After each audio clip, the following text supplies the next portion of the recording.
From December 10, if you're under 16, you're no longer allowed to have a social media account. I think it's fantastic. As a mum of two teenage girls, I'm really pleased with the initiative of the Australian government, and I think it's wonderful that they're a world leader in this.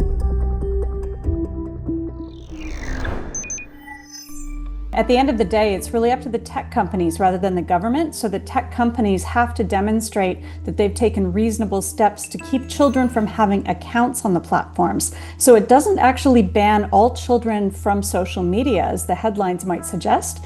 It means that kids are not able to create an account, hold an account. But of course, some of the verification technologies we know have inherent flaws, and that means there are some young people that are actually getting through the system. I don't actually. I think that's part of the challenge, is that everyone agrees that we've got challenges on social media, we've got harmful content facing our kids, but at the end of the day, this is really a very simplistic approach that tries to just put in a little bit of a filter to keep kids off the platforms. It doesn't address the content or the algorithm issues. And in fact, many kids can actually view the content through an online browser. You don't always have to be logged into an account to see the content. And so that doesn't actually reduce harm. So the definition was really looking at platforms that are primarily focused on that kind of social exchange. So areas where people can connect with each other, share content with each other.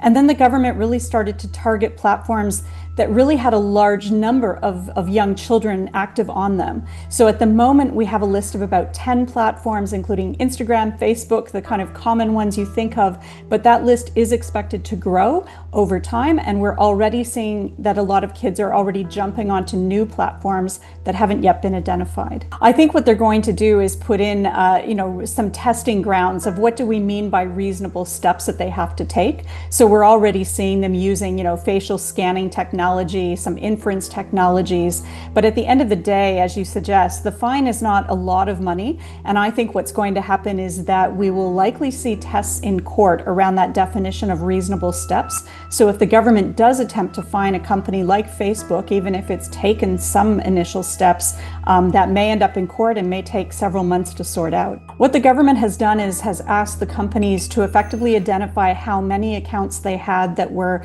managed by under 16s. And over time, they're going to ask them to do a lot of reporting to demonstrate that they've closed down a number of accounts. The challenge is, of course, we don't know what percentage of account closure would be considered sufficient. What actually is going to constitute success? Is it 50%, 75%? We know that the technology to remove kids is not sufficient to meet 100%, but we're just not sure what that threshold is going to be.